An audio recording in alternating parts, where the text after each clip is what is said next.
আমরা আজকে যে অঞ্চলটিকে কাশ্মীর বলে চিনি, সে অঞ্চলটির মূলত অফিসিয়াল নাম হচ্ছে জম্মু অ্যান্ড কাশ্মীর। এবং এই জম্মু অ্যান্ড কাশ্মীর বা JNK যে অঞ্চলটি, যেটাকে আমরা বা বিশ্ববাসী শুধু কাশ্মীর নামে চিনি, এটা মূলত তিনটা অঞ্চলের সমন্বয়। 1 জম্মু, 2 কাশ্মীর, 3 লাদাখ। জম্মু একটু সমতলে, কাশ্মীর হিমালয়ের পাহাড়ি মাঝামাঝিতে একটা উপত্যকা, সমতল উপত্যকা পাহাড়ের মাঝামাঝিতে, যেটাকে কাশ্মীর ভ্যালি বলা হয়। এখনও কাশ্মীর ভ্যালি নামে ওই জায়গাটা আছে। আর একটা হচ্ছে হিমালয়ের সুউচ্চ পর্বতমালার মাঝে লাদাখ, যেখানে জনবসতি একদম কম বললেই চলে। এবং এই তিনটে জায়গার সংস্কৃতি, সভ্যতা আলাদা আলাদা। জম্মুতে মুসলমানদের সংখ্যা বেশি হলেও হিন্দুদের সংখ্যাও কম নয়। 25 থেকে 30% হিন্দু বসবাস করে জম্মুতে।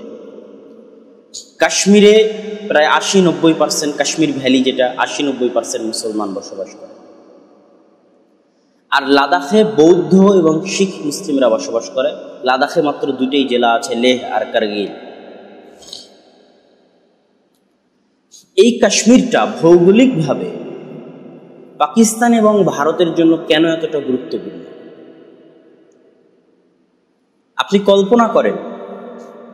আর তার আগে আরেকটা কথা বলিনি, যে কাশ্মীর বলতে যতটুকু জায়গা বোঝায় তা 3টে দেশের মধ্যে ভাগ হয়ে আছে। প্রায় 37-38% কাশ্মীর আছে আজাদ কাশ্মীর নামে পাকিস্তানের মধ্যে, যেটাকে আমরা মুজাফফরাবাদ বলে চিনি, এবং আজাদ কাশ্মীর তার অফিসিয়াল নাম। আর ভারতের মধ্যে আছে প্রায় 45 থেকে 50%, যেটা জম্মু অ্যান্ড কাশ্মীর নামে ভারত কর্তৃক শাসিত। এবং চীনের মধ্যে আছে প্রায় 16 থেকে 19% কাশ্মীর। তো এই 3টে দেশের মধ্যেই কাশ্মীরটা বিভক্ত হয়ে আছে। তো এই কাশ্মীরের ভৌগোলিক গুরুত্ব বুঝতে গেলে আজকে যতটুকু আজাদ কাশ্মীর, গিলগিত বালতিস্তান এবং মুজাফফরাবাদ হয়ে যতটুকু আজাদ কাশ্মীর পাকিস্তানের দখলে আছে, অতটুকু যদি ভারত নিয়ে নেয়, ভারত দখল করে নিতে পারে, তাহলে পাকিস্তানের ক্ষতি কি আর ভারতের উপকার কি তা বুঝতে পারলে আপনি বুঝতে পারবেন এই কাশ্মীরের ভৌগোলিক গুরুত্ব।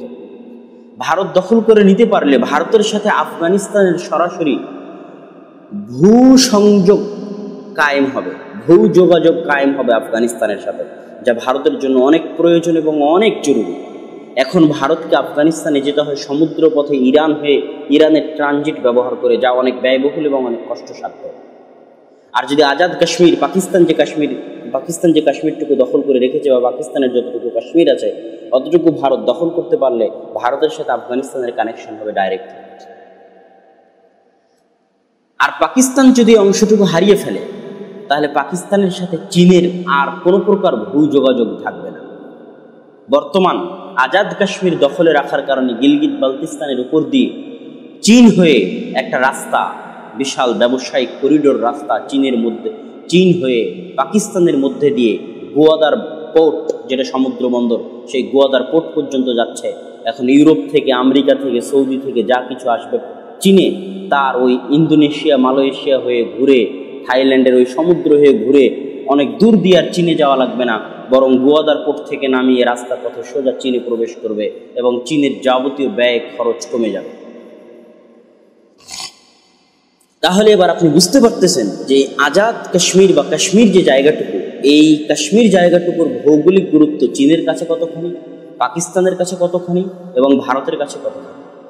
এই জন্য হিমালয়ের সেই সুউচ্চ পর্বতমালায় সিয়াচেন প্রদেশে যখন কঠিন বরফে ঢেকে যায়, তখন এই কঠিন বরফমালার মধ্যেও পাকিস্তান এবং ভারতের সেনাবাহিনীরা লাইন অফ কন্ট্রোল বা লকে দায়িত্ব পালন করে, অনেক কষ্ট হলেও, জীবন দিয়ে হলেও, শুধু এই ভৌগোলিক গুরুত্বের কারণে। সম্মানিত উপস্থিতি, কাশ্মীরের এই ভৌগোলিক গুরুত্ব বর্ণনা করার পর আপনারা যেটা সবাই জানেন, যে কাশ্মীর হচ্ছে পৃথিবীর অপার সম্ভাবনাময় দুনিয়ার বেহেশত বলা হয়। বাদশাহ জাহাঙ্গীর যখন কাশ্মীর দেখেছিলেন তখন বলেছিলেন যে এটাই বেহেশত, এটাই দুনিয়ার বেহেশত, এটাই দুনিয়ার বেহেশত। এবং সকল কবি, সাহিত্যিক, তাদের দৃষ্টিতেও কাশ্মীরকে তারা বেহেশত করেছে। হিমালয় থেকে বয়ে আসা ঝর্ণাধারা, সুন্দর প্রাকৃতিক দৃশ্য এবং মানুষ, নারী পুরুষ সকলের সুন্দর চেহারা, সব কিছু মিলিয়ে কাশ্মীর এক অলৌকিক এবং স্বর্গীয় দেশ, এতে কোনো সন্দেহ নেই। পর্যটনদের দৃষ্টি আকর্ষণের কেন্দ্র। কাশ্মীরের ফলমূল, আপেল, আখরোট, বাদাম, কাশ্মীরের ফলমূল থেকে যেমন যারাই কাশ্মীর দখল করে আছে এবং কাশ্মীরের অধিবাসীরা লাভবান হয়, তেমনি কাশ্মীরে যে পর্যটকরা আসে সেখান থেকেও একটা বিরাট লাভবান হওয়ার সুযোগ উভয় দেশের আছে। সার্বিক দিক থেকে, ভৌগোলিক দিক থেকে, ব্যবসায়িক দিক থেকে, অর্থনৈতিক দিক থেকে কাশ্মীর একটি অপার সম্ভাবনাময় এবং গুরুত্বপূর্ণ অঞ্চল ভারত, পাকিস্তান, চীন উভয়ের কাছে। এবার আমরা আসি যে কাশ্মীর শব্দটার নামটা কেন কাশ্মীর হল। অনেক ঐতিহাসিক অনেক কথা বলেছেন, তবে মুসলিম ঐতিহাসিকগণ যারা ইসলামিক পার্সপেক্টিভ থেকে কাশ্মীরের ইতিহাস লেখার চেষ্টা করেছেন, তাদের দাবি হচ্ছে যে নূহ আলাইহিস সালাতু ওয়াস সালামের যে 3টে ছেলে ছিল তার মধ্যে একজন হাম, এবং হামের একজন ছেলের নাম ছিল কাশ, এবং তার নামকরণে এই উপমহাদেশ বা উপমহাদেশের আশেপাশে বা মধ্য এশিয়ায় অনেক জায়গার নাম কাশ দিয়ে রাখা আছে, যেমন কাশগড়, তেমনি কাশ নামে অনেক নদীও আছে, ইরাকেও আছে অনেক গ্রামের নাম, নিশাপুরে আছে, তেমনি কাশ্মীরেও হয়তো তাদের বংশধরেরা কেউ বসবাস করতো এবং সেই নামে কাশ্মীর নামটি নামকরণ করা হয়েছে। আবার কেউ শাব্দিক অর্থের দিকে গেছে, তখন বলেছে কাশ্মীর শব্দের অর্থ হচ্ছে শুষ্ক, শুষ্কতা। তো যাই হোক, কাশ্মীর নিয়ে আমরা সামান্য কাশ্মীরের ভৌগোলিক, কাশ্মীরের প্রাকৃতিক আলোচনা করার পর কাশ্মীরের যে রাজনৈতিক ইতিহাস সেই দিকে এগিয়ে যায়। কাশ্মীরের রাজনৈতিক ইতিহাস বলতে গেলে সবার আগে ভারত উপমহাদেশের মুসলমানদের সংক্ষিপ্ত ইতিহাসের ফ্ল্যাশব্যাক টানতে হবে। মুহাম্মদ বিন কাসিমের মাধ্যমে পাকিস্তানের সিন্ধু প্রদেশে ইসলামের যে দাওয়াত শুরু হয়, সেই দাওয়াত ভারতে আরও প্রবলভাবে প্রবেশ করে মুহাম্মদ ঘোরির অভিযানের মাধ্যমে, এবং মুহাম্মদ ঘোরির নিযুক্ত সেনাপতি কুতুবউদ্দিন আইবেক, যার নামে কুতুব মিনার আছে, সে কুতুবউদ্দিন আইবেক প্রায় পুরো ভারতে বিজয় অভিযান পরিচালনা করেছিলেন, এবং সেই কুতুবউদ্দিন আইবেকেরই একজন আস্থাভাজন ছিলেন ইখতিয়ারউদ্দিন মুহাম্মদ বিন বখতিয়ার খিলজি। তিনি 1200-1300 খ্রিস্টাব্দের দিকে এই অঞ্চলগুলোতে, যেটা গৌড় রাজ্য, ভারতের পশ্চিমবঙ্গের নদিয়া জেলা এবং বরেন্দ্র অঞ্চল, যেটা বর্তমান রাজশাহী মুর্শিদাবাদ হয়ে বিজয় অভিযান পরিচালনা করে রংপুর, গাইবান্ধা, নীলফামারী, কুড়িগ্রাম, ঠাকুরগাঁ হয়ে তিনি তিব্বত পর্যন্ত অভিযান পরিচালনা করেছেন, এবং তিব্বত অভিযানে ব্যর্থ হয়ে বর্তমান ভারতের দক্ষিণ দিনাজপুরের দেবকোট নামক অঞ্চলে, যেটা আমাদের বাংলাদেশের দিনাজপুরের পাশেই সীমান্তের ওপারে, দেবকোট নামক অঞ্চলে ইখতিয়ারউদ্দিন বিন বখতিয়ার খিলজি ইন্তেকাল করেন। তো এইভাবে ভারতে ইসলামের রাজনৈতিক ইতিহাসের সূচনা হয়। তারপরে আস্তে আস্তে মামলুক সালতানাত, খিলজি সালতানাত, তারপরে তুঘলক সালতানাত, তারপরে সৈয়দ সালতানাত, তারপরে লোধি সালতানাত, এবং সর্বশেষে মুঘল সালতানাতের মাধ্যমে দীর্ঘ 500 থেকে 600 বছর ভারত উপমহাদেশের পুরো অখণ্ড ভারতের উপর মুসলমানদের একচ্ছত্র রাজত্ব, একচ্ছত্র ক্ষমতা আল্লাহ সুবহানাহু ওয়া তাআলা দিয়ে রেখেছিলেন। মুঘল সাম্রাজ্যের শেষ দিকে ব্রিটিশরা ইস্ট ইন্ডিয়া কোম্পানির মাধ্যমে ভারতকে দখল করে নেয় এবং প্রায় 190 বছর তারা ভারত শাসন করে। তাদের নিকট থেকে ভারতকে মুক্ত করার যে আন্দোলন, তাকে বলা হয় আজাদি আন্দোলন। এই স্বাধীনতা এবং আজাদি আন্দোলনে সবচেয়ে বেশি অবদান মুসলমানদের, যা ইতিহাসের ইতিহাস, চেপে রাখা ইতিহাস, এক অন্য ইতিহাস, বাজেয়াপ্ত ইতিহাস, বজ্র কলম, এই জাতীয় বইগুলো পাঠ করলে স্পষ্টভাবে অনুধাবন করা যাবে। 1831 সালের 6 মে ব্রিটিশদের বিরুদ্ধে সর্বপ্রথম জেহাদের ঘোষণাকারী ইসমাইল শহীদ, আল্লাহ তাকে শহীদ হিসেবে কবুল করুন, সৈয়দ আহমদ বেরেলভি, তারা বালাকোটের প্রান্তরে মারা যান, যে বালাকোটটা কাশ্মীরের অন্তর্গত। এবং এখানে আরও একটি মজার কথা বলে রাখি যে কাশ্মীর একটা সময় শিখরা দখল করে নেয়। কাশ্মীরে ইসলাম আসে রাজনৈতিকভাবে 1349 সালে। মীর শাহ কাশ্মীরে ইসলামের বিজয় পতাকা উড্ডীন করেন। তার পূর্বে কাশ্মীর ছিল ব্রাহ্মণ্যবাদী হিন্দু এবং বৌদ্ধদের কেন্দ্রস্থল। 1349 সালে মীর শাহের মাধ্যমে কাশ্মীরে যে রাজনৈতিক বিজয়বন শুরু হয়, তা পরবর্তীতে দুররানি সাম্রাজ্যের মাধ্যমে প্রায় 400, 450, 500 বছর টিকে থাকে। তারপর 1819 সালের দিকে রঞ্জিত সিংহ নামক এক শিখ ব্যক্তির নেতৃত্বে শিখরা কাশ্মীর দখল করে নেয়। এই রঞ্জিত সিংহের নামক যে শিখ আছে, তার বিরুদ্ধে কাশ্মীরের মাটিতে কাশ্মীর আজাদ করার জন্য শাহ মোহাম্মদ ইসমাইল, আল্লাহ তাকে শহীদ হিসেবে কবুল করুন, রাহেমাহুল্লাহ, এবং সৈয়দ আহমদ বেরলভি, যারা ছিলেন ব্রিটিশ বিরোধী আন্দোলনেরও নেতা, তারা এই রঞ্জিত সিংহের বিরুদ্ধে কাশ্মীরের আজাদি আন্দোলনেরও লড়াইয়ে অংশগ্রহণ করেছেন, যারা ইতিহাস পাঠ করবেন তারা অবশ্যই দেখতে পাবেন। সম্মানিত উপস্থিতি, আমরা বলছিলাম ব্রিটিশ বিরোধী আন্দোলনে মুসলমানদের অবদান ছিল সবচেয়ে বেশি, কিন্তু ধীরে ধীরে এই 190 বছরে ব্রিটিশ সরকার মুসলমানদেরকে দ্বিতীয় পর্যায়ের নাগরিক বানিয়ে রেখেছে। তার পিছনে মুসলমানদেরও কিছু ভুল ত্রুটি থাকতে পারে। মুসলমানরা ইংরেজি শিখতো না, ইংরেজি বলতে চাইতো না, ইংরেজি লিখতে চাইতো না। সেই সুযোগে হিন্দুরা ইংরেজদের গোলাম হয়ে ইংরেজি ভাষা শিখে তারা প্রথম শ্রেণীর নাগরিকের সুবিধা ভোগ করত। যাবতীয় জমিদারি, যাবতীয় সবকিছু ছিল হিন্দুদের হাতে। যখন ইংল্যান্ড বা ব্রিটিশরা ভারত ছেড়ে চলে যাবে অবস্থা, এবং সেই মুহূর্তে যখন কংগ্রেস গঠিত হলো এবং কংগ্রেসে হিন্দু মুসলমান সকলেই ছিল, মৌলানা আবুল কালাম আজাদ ছিলেন, আরও সকলেই ছিলেন কংগ্রেসে মুসলমানদের নেতা, হুসাইন আহমদ মাদানী ছিলেন। কিন্তু আস্তে আস্তে মুসলমান নেতারা বুঝতে পারলেন যে ব্রিটিশ সাম্রাজ্য ভারতকে ছেড়ে চলে গেলেও ভারতকে হিন্দুদের হাতে দিয়ে যাবেন, হিন্দুদের একচ্ছত্র ক্ষমতা দিয়ে যাবেন, যেখানে মুসলমানেরা আবারও দ্বিতীয় শ্রেণীর নাগরিক হয়ে জীবনযাপন করবে। 500-600 বছর যারা রাজত্ব করেছে, তারা 190 বছর যে ব্রিটিশদের গোলামি করেছে, সেই মুসলমান জাতি আবার হিন্দুদের গোলামি করা শুরু করবে। এটা বুঝতে পেরেছিলেন যে সমস্ত মুসলিম নেতা, তাদের মধ্যে অন্যতম ছিলেন মোহাম্মদ আলী জিন্নাহ, আল্লামা ইকবাল, শেরে বাংলা একে ফজলুল হক, হোসেন শহীদ সোহরাওয়ার্দী সহ আরও বড় বড় নেতৃবৃন্দ, মৌলানা আকরাম খাঁ, মৌলানা আবদুল্লাহ কাফি আল কোরাইশি সহ মৌলানা আশরাফ আলী থানভিউ এবং তাকি উসমানী, যিনি পাকিস্তানের বিখ্যাত আলেম, তাদের বাপদাদারাও তারাও এটা অনুভব করেছিলেন। এবং আহলে হাদিসদের মধ্যে আবদুল্লাহ কাফি আল কোরাইশি, মৌলানা আকরাম খাঁ, এবং বাংলাদেশের যারা রাজনীতি করতেন তাদের মধ্যে হোসেন শহীদ সোহরাওয়ার্দী, এবং হোসেন শহীদ সোহরাওয়ার্দীর অন্যতম শিষ্য বাংলাদেশের যিনি স্বাধীনতা যুদ্ধের জনক বলে আমরা জানি, শেখ মুজিবুর রহমান, তিনিও তার অসমাপ্ত আত্মজীবনী বইয়ে পাকিস্তান প্রতিষ্ঠা করতে হবে এবং মুসলমানদের জন্য আলাদা দেশ লাগবে মর্মে তিনি এই আন্দোলনের একজন যুবক সৈনিক ছিলেন এবং হোসেন শহীদ সোহরাওয়ার্দীর একজন অন্যতম শিষ্য ছিলেন। শেরে বাংলা একে ফজলুল হকের একজন অন্যতম শিষ্য হয়ে শেখ মুজিবুর রহমানও মুসলমানদের জন্য হিন্দুদের বিরুদ্ধে আলাদা পাকিস্তান রাষ্ট্র লাগবে মর্মে আন্দোলন করেছিলেন, যা তিনি তার অসমাপ্ত আত্মজীবনী বইয়ে বিস্তারিত লিপিবদ্ধ করেছেন, এবং তিনি মুসলিম লীগের সক্রিয় সদস্য ছিলেন। তো যখন মোহাম্মদ আলী জিন্নাহ এবং আরও বড় বড় নেতৃবৃন্দ এটা বুঝতে পারলেন যে মুসলমানদের জন্য আলাদা দেশ লাগবে, না হলে ভারতে মুসলমানেরা হিন্দুদের গোলামি শুরু করবে, তখন কিছু মুসলিম নেতা কংগ্রেসের মহাত্মা গান্ধী, জওহরলাল নেহরুর সাথে সাথ দিয়ে বলতে লাগলেন, যে না, আমরা অখণ্ড ভারত চাই এবং অখণ্ড ভারত হবে সেকুলার, যেখানে হিন্দু মুসলিম সকলেই সমান অধিকার ভোগ করবে। তাদের মধ্যে অন্যতম ছিলেন মৌলানা আবুল কালাম আজাদ মুসলমানদের নেতৃবৃন্দের মধ্যে, এবং দেওবন্দ থেকে ছিলেন হুসাইন আহমদ মাদানী। তারা সকলেই দাবি করলেন যে ভারত হবে সেকুলার এবং ভারতে মুসলমানদের অধিকার থাকবে, অতএব মুসলমানদের জন্য আলাদা রাষ্ট্রের প্রয়োজন নাই।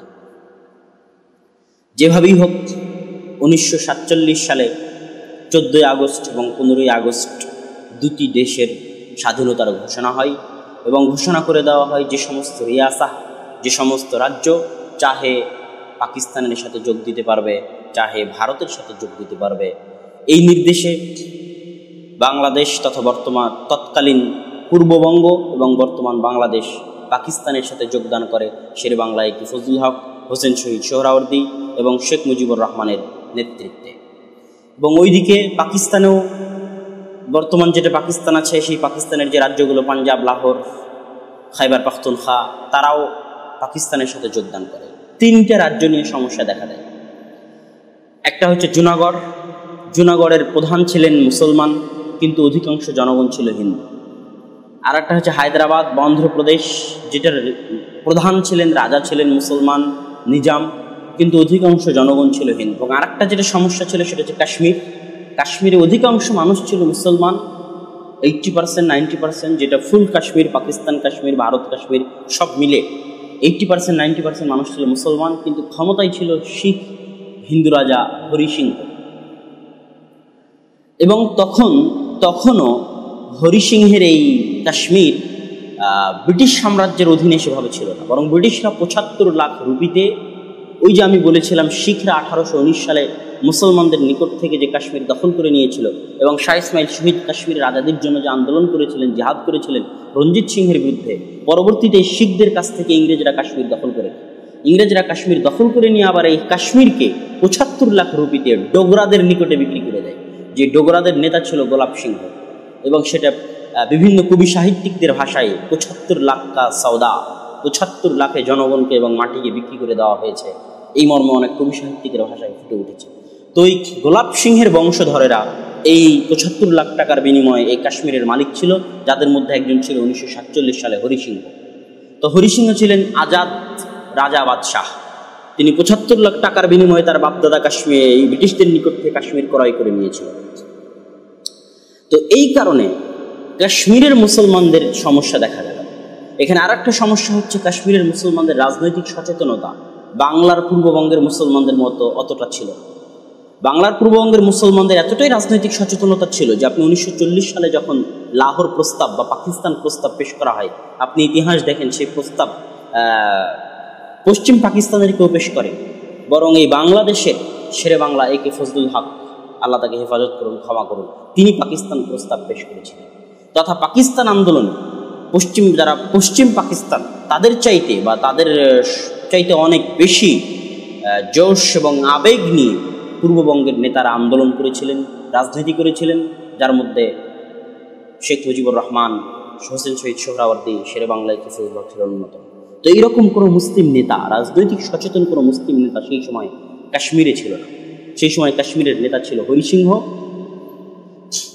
সেই হরি সিংহের জুলুমে অত্যাচারে মুসলমানেরা ছিল নির্যাতিত।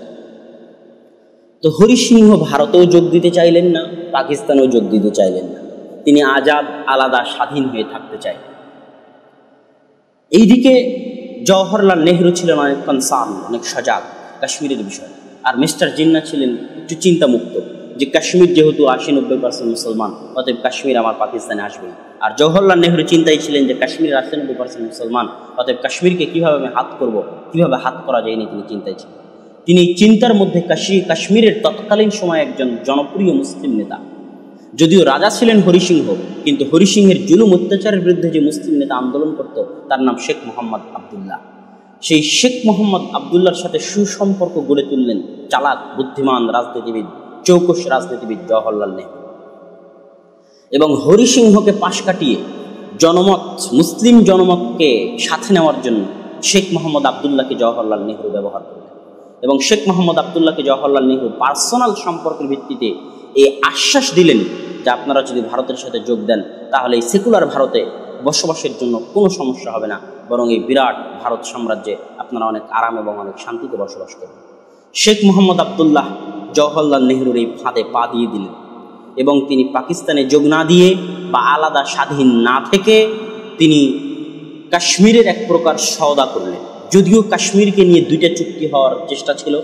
একটা ছিল 1947-এর 14-15 আগস্ট তথা স্বাধীনতার ঘোষণার 3-4 দিন আগে শেখ মোহাম্মদ আবদুল্লাহ এবং হরি সিংহ একটা প্রস্তাব পেশ করেছিলেন মিস্টার জিন্নাহ এবং জওহরলাল নেহরুর কাছে, যার নাম ছিল স্ট্যান্ড স্টিলে কাশ্মীর স্বায়ত্ত শাসন চাচ্ছিল। তারা ভারতেও যোগ দিতে চায় না, পাকিস্তানেও যোগ দিতে চায় না। এই স্ট্যান্ড স্টিলে মিস্টার জিন্নাহ স্বাক্ষর করেছিলেন, যা ছিল মিস্টার জিন্নাহ রাজনৈতিক ভুল। কিন্তু স্ট্যান্ড স্টিল চুক্তিতে জওহরলাল নেহরু স্বাক্ষর করেননি। এই জন্য পরবর্তীতে কাশ্মীরে এই চুক্তিতে স্বাক্ষর না করার কারণে জওহরলাল নেহরু সেনা অভিযান পরিচালনা করার বিষয়ে তার আইনত কোনো বাধা ছিল না। কিন্তু যেহেতু ওই চুক্তিতে মিস্টার জিন্নাহ স্বাক্ষর করেছেন, এই জন্য মিস্টার জিন্নাহর কাশ্মীরে সেনা অভিযান পরিচালনা করার ক্ষেত্রে আইনত বাধা ছিল। দ্বিতীয়ত, শেখ মোহাম্মদ আবদুল্লাহর সাথে এই ব্যক্তিগত সম্পর্কের মাধ্যমে শেখ মোহাম্মদ আবদুল্লাহ স্বাধীনতার পরে যখন কাশ্মীর নিয়ে টালমাটাল অবস্থা দেখা দিল, মিস্টার জিন্নাহ যখন বুঝতে পারলেন কাশ্মীর তো ভারতে যোগ দিতে চাচ্ছে, অথচ জনগণ চায় পাকিস্তানে যোগ দিতে বা জনগণ অধিকাংশ মুসলমান, তখন মিস্টার জিন্নাহ আবার এই চুক্তিতে স্বাক্ষর করেছেন। এই জন্য কোনো উপায় না দেখে তিনি পাকিস্তানের সাধারণ জনগণকে মুজাহিদ হিসেবে কাশ্মীর দখল করার জন্য পাঠিয়ে দিলেন এবং তারা প্রায় অর্ধেক কাশ্মীর দখল করেই ফেলেছিল। কিন্তু উহুদের যুদ্ধে যেমন মুসলমানেরা ভুল করেছিল গনিমতের মাল জমা করতে গিয়ে, ঠিক তেমনি তারা মুজাফফরাবাদ দখল করে মুজাফফরাবাদে গনিমতের মাল দখল করতে গিয়ে সময় ব্যয় করে এবং মাত্র 20-25 কিলোমিটার দূরে থাকা শ্রীনগর তারা দখল করতে সময় 2-3 দিন দেরি করে। এই 2-3 দিনের মধ্যেই রাজা বাদশাহ হরি সিংহ একটি আবেদনের মাধ্যমে ভারত সরকারের নিকটে সেনা সহায়তা চায়। যেহেতু হরি সিংহ ভিতরে ভিতরে হিন্দুদের সাথে বা হিন্দু মানসিকতার ছিলেন এবং ভারতের সাথে যোগ দিতে চাইতেন, এই জন্য তিনি সেনা সহায়তা চাইলেন এবং 1-2 দিনের মাথায় শ্রীনগর বিমানবন্দরে ভারতের সেনা অবতরণ করে।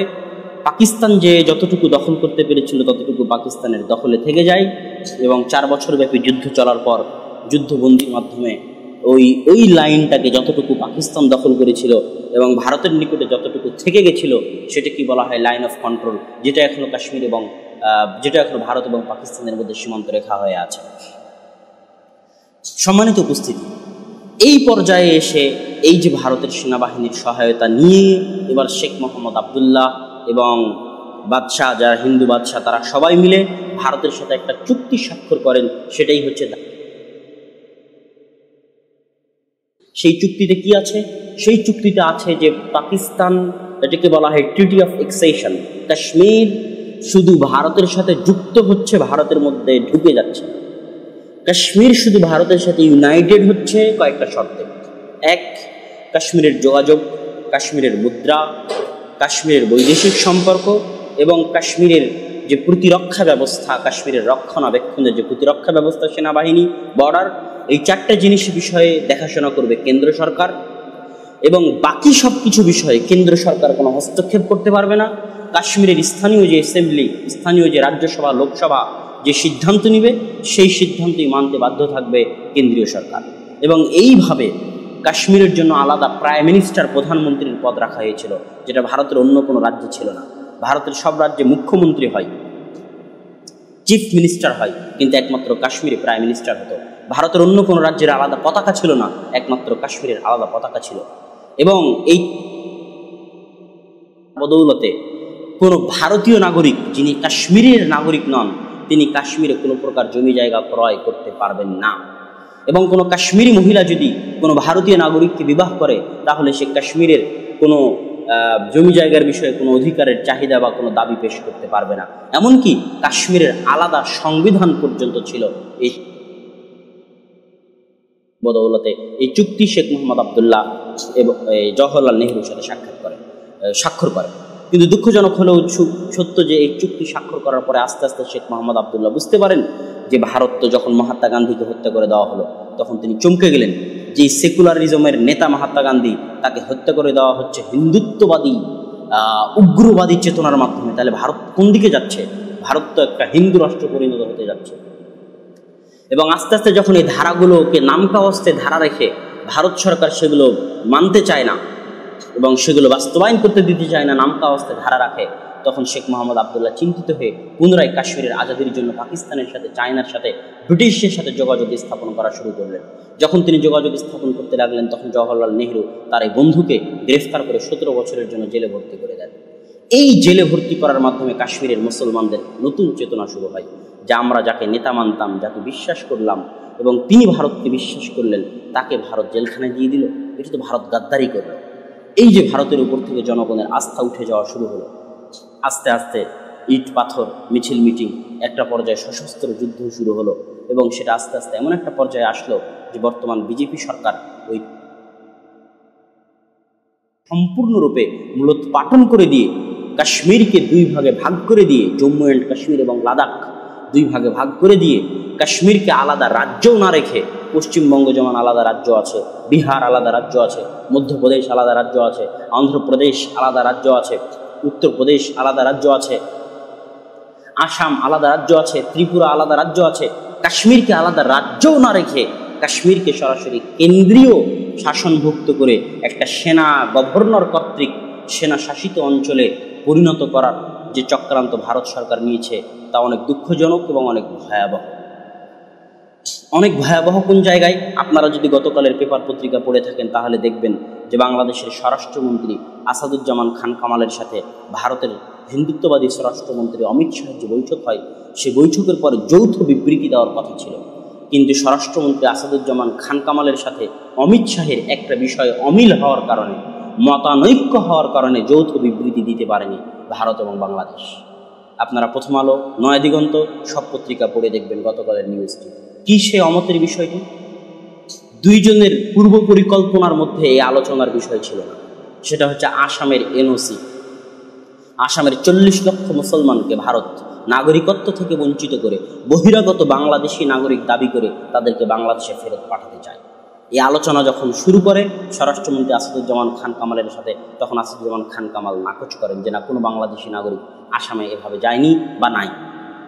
এই অমিলের কারণে ভারত বাংলাদেশের সাথে যৌথ বিবৃতি দিতে পারে। তাহলে ভারত কতটা কঠোর নিজস্ব আদর্শ এবং নিজস্ব মূলনীতির উপর কতটা কঠোর চিন্তা ভাবনা নিয়ে সামনে আগাচ্ছে তা আপনি কল্পনা করতে পারবেন না। যেমন কঠোর পদক্ষেপ নিয়ে ভারত কাশ্মীরের যে সমস্ত রাজনৈতিক নেতারা বিজেপির সাথে পর্যন্ত জোট করেছিল, মাহবুবা মুফতি যারা মুখ্যমন্ত্রী পর্যন্ত ছিল কাশ্মীরের, ওই যে শেখ মোহাম্মদ আবদুল্লাহ, তার নাতি আবদুল্লাহ, ফারুক আবদুল্লাহ না ওমর আবদুল্লাহ কি যেন নাম, তা সেও মুখ্যমন্ত্রী ছিল বহু বছরে। এমনকি যারা বিজেপির সাথে জোট পর্যন্ত করেছিল তাদের সকলকে জেলখানায় ভর্তি করে দিয়েছে, গ্রেফতার করে জেলখানায় ঢেলে দিয়েছে। এর নাম হচ্ছে হিন্দুত্ববাদী, অহংকারী, ঔদ্ধত্যশীল ভারত সরকার। আজকে যখন ইউজ করার প্রয়োজন হয়েছে তখন এই সমস্ত মুসলিম নেতাদেরকে ইউজ করেছে, আর যখন ইউজ করা শেষ হয়েছে তখন টিস্যু পেপারের মতো ডাস্টবিনে ফেলে দিয়েছে। শেখ মোহাম্মদ আবদুল্লাহকে যখন ইউজ করার দরকার হয়েছে জওহরলাল নেহরু, তখন ইউজ করেছে, তারপরে ইউজ করা যখন শেষ হয়েছে তখন 17 বছরের জন্য জেলে ফেলে দিয়েছে। কাশ্মীরের যারা মুসলিম নেতা, যারা মনে করতো ভারতের সাথে যোগ দিব, ভারত সেকুলার, ভারতের সাথে থাকবো এই সাহিত্য শাসন নিয়ে, সেই সমস্ত রাজনৈতিক নেতা মাহবুবা মুফতি, ফারুক আবদুল্লাহ, ওমর আবদুল্লাহ, তাদেরকেও ইউজ করেছে বিজেপি সরকার। ইউজ করার পর 305 ধারা বাতিল করে দিয়ে, 35A বাতিল করে দিয়ে পুরো কাশ্মীরকে কেন্দ্রে শাসিত করে তাদেরকে জেলখানায় ফেলে দিয়েছে। ইউজ করার পর টিস্যু পেপারের মতো ফেলে দিয়েছে। সে ভারত সরকার এখন অনেক ঔদ্ধত্য, যে কোনো মূল্যে আসামের 40 লক্ষ মুসলমানকে বাংলাদেশি বলে বাংলাদেশে ফেরত পাঠাবেই, এটা তাদের চূড়ান্ত সিদ্ধান্ত। অতএব ভারতের এই মানসিকতা শুধু পাকিস্তান বা কাশ্মীরের জন্য নয়, বরং ভারতের এই মানসিকতা এই অঞ্চলে বসবাসকারী প্রত্যেক ক্ষুদ্র রাষ্ট্র, নেপাল, ভুটান, যেমনভাবে সিকিমকে দখল করে নিয়েছে ভারত, কাশ্মীরকে দখল করে নিয়েছে ভারত, তার এই দখলদারি মানসিকতা এই অঞ্চলে বসবাসকারী ছোট রাষ্ট্রগুলো, ভুটান, নেপাল, এমনকি বাংলাদেশের জন্য অনেক চিন্তা এবং মাথা ব্যথার কারণ। বাংলাদেশকে অনেক দ্রুত এই বিষয়গুলোতে চিন্তা ভাবনা করে নতজানু পররাষ্ট্রনীতি থেকে বের হয়ে একটা ভারসাম্যের পররাষ্ট্রনীতিতে এগিয়ে আসতে হবে। এই পর্যায়ে আমি কাশ্মীর বিষয়ে মুসলমানদের করণীয় কি, এখানে সবচেয়ে বড় কথা হচ্ছে যে কাশ্মীর ভৌগোলিকভাবেও এটা প্রমাণ করে যে কাশ্মীর আসলে পাকিস্তানের সাথে সংযুক্ত হওয়াটা বেশি মানায়। ভৌগোলিকভাবে এই জন্য বললাম যে আপনি শ্রীনগর থেকে সর্বনিকটবর্তী সমুদ্র বন্দরে যদি যান, তাহলে ভারতের সমুদ্র বন্দর মুম্বাই কাশ্মীর থেকে অনেক দূরে।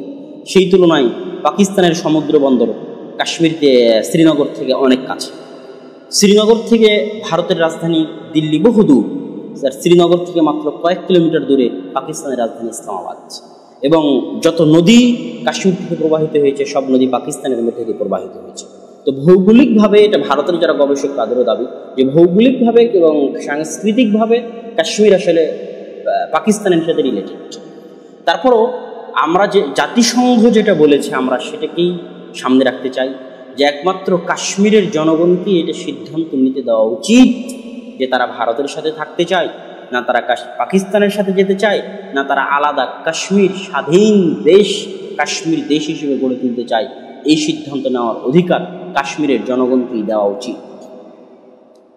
ভারত সরকার এই ধারাগুলো বাতিল করে, এই ধারাগুলো বাতিল করার মাধ্যমে ভারত সরকার যে চিন্তা ভাবনা করতেছে সেটা হচ্ছে যে জমি ক্রয় করতে পারবে না বাইরের মানুষ, এই যে একটা সিদ্ধান্ত ছিল, এই সিদ্ধান্তগুলোকে বের করে দিয়ে কাশ্মীর ভ্যালিতে, যেখানে একসময় ব্রাহ্মণ্যরা 1000 বছর আগে ব্রাহ্মণ্য পণ্ডিতরা বসবাস করতেন, যাদের সকলকে এখনো পণ্ডিত নামে জানা হয়, যারা এখনও দুই একটা পরিবার ওখানে বসবাস করে কাশ্মীর ভ্যালিতে, সেই ব্রাহ্মণ্য পণ্ডিতদের ওই কাশ্মীর ভ্যালি থেকে মুসলমানদেরকে উচ্ছেদ করে পুনরায় সারা ভারত থেকে ব্রাহ্মণ্য পণ্ডিতদের জন্য ওখানে আলাদা একটা বসতি গড়ে তোলা এবং মুসলমানদেরকে কৌশলে ফিলিস্তিনের মতো সংখ্যা লঘুতে পরিণত করা এবং পুরো পাকিস্তান বর্ডারে ভরপুর হিন্দু বসতি গড়ে তোলা এবং কাশ্মীরি মুসলমানদেরকে হয় উচ্ছেদ করে, হত্যা করে, ধ্বংস করে, নিধন করে ফেলা, অথবা তাদেরকে ঘরছাড়া করে পাকিস্তানে পুশব্যাক ফেরত পাঠানো। যেমনভাবে রোহিঙ্গাদেরকে বাংলাদেশে পুশব্যাক করা হয়েছে, তেমনভাবে জমি নিয়ে কাশ্মীরিদেরকে পাকিস্তানে পুশব্যাক করানো হবে এবং সেই জমিটা হিন্দু ব্রাহ্মণ্যবাদী পণ্ডিতদেরকে দেওয়া হবে এবং তাদের সেখানে বসতি গড়ে তোলা হবে। এটা হচ্ছে ভারতের পরিকল্পনা। এই মুহূর্তে মুসলিম বিশ্বের যেটা করণীয়, যে আল্লাহ সুবহানাহু ওয়া তাআলা মুসলিম বিশ্বকে যা দিয়েছে, যে নিয়ামাহ দিয়েছে, সেই নিয়ামাহগুলোর যদি মুসলিম বিশ্ব সঠিকভাবে ব্যবহার করে, তাহলে আমি মনে করি আজকের সময়েও পৃথিবীর কোনো দেশ মুসলিম বিশ্বের কোনো ক্ষতি করতে পারবে না। সারা পৃথিবীর যত বড় বড় দেশ, চায়না বলেন, ইউরোপ বলেন, আমেরিকা বলেন, তারা যদি সমুদ্র পথে কম খরচে ব্যবসা পরিচালনা করতে হয়, তাহলে মুসলমানদের সমুদ্র সীমা ব্যবহার করেই তাদেরকে ব্যবসা করতে হবে।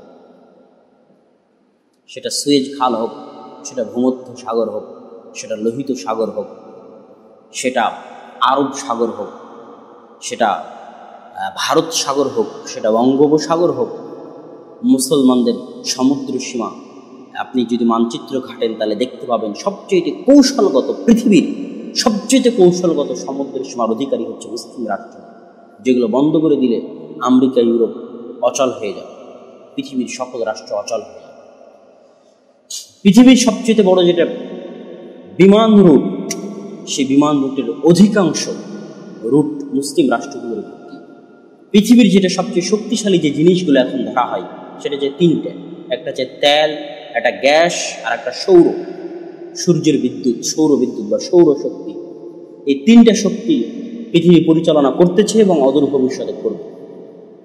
এই তেলের 80-85% মালিক মুসলিম রাষ্ট্রগুলো, এই গ্যাসের 25-30-40% মালিক মুসলিম রাষ্ট্রগুলো, সারা পৃথিবীর গ্যাস সম্পদের। আর সৌরের বলা যায় 80-90% সৌরশক্তির মালিক মুসলিম রাষ্ট্রগুলো। কেননা মুসলিম রাষ্ট্রগুলো যতটা গরম এলাকা, যতটা মরুভূমি সম্পন্ন, ইউরোপ আমেরিকার কান্ট্রিগুলো অতটা গরমও নয়, অতটা মরুভূমি সম্পন্ন নয়, তারা হচ্ছে শীতকালীন রাষ্ট্র।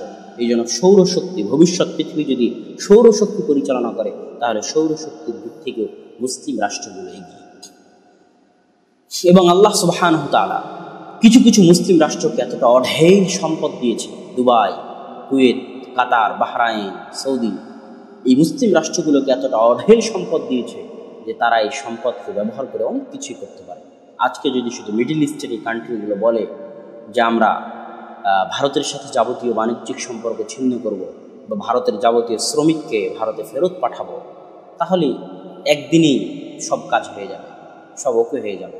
এখানে আসলে একক প্রচেষ্টায় কিছুই সম্ভব নয়, ব্যক্তিগত প্রচেষ্টাতেও কিছু সম্ভব নয়। মুসলিম রাষ্ট্রগুলোকে সামনে এগিয়ে আসতে হবে কাশ্মীরি মুসলমানদের হেফাজতের জন্য। এটা মালয়েশিয়া, ইন্দোনেশিয়া, মিডল ইস্টের কান্ট্রি, পাকিস্তান, মালয়েশিয়া এবং মিডল ইস্টের যে মুসলিম কান্ট্রিগুলো রয়েছে তাদের জন্য যা অনেক বড় গুরুত্বপূর্ণ দায়িত্ব। তারা তাদের এই দায়িত্ব অবহেলা করলে একদিনের জবাব তাদেরকেও দিতে হবে। তো আল্লাহ সুবহানাহু ওয়া তাআলা আমাদের কাশ্মীরি মুসলমানদের হেফাজত করুন এবং ভারতের এই ব্রাহ্মণ্যবাদী সরকারের কুদৃষ্টি থেকে আমাদের স্বাধীন মাতৃভূমি বাংলাদেশের স্বাধীনতা ও সার্বভৌমত্বকে হেফাজত করুন। এই বলে আজকে সংক্ষিপ্ত আলোচনা এখানেই শেষ করছি। ওয়া আখির দাওয়ানা আলহামদুলিল্লাহি রাব্বিল আলামিন। আসসালামু আলাইকুম ওয়া রাহমাতুল্লাহি ওয়া বারাকাতুহু।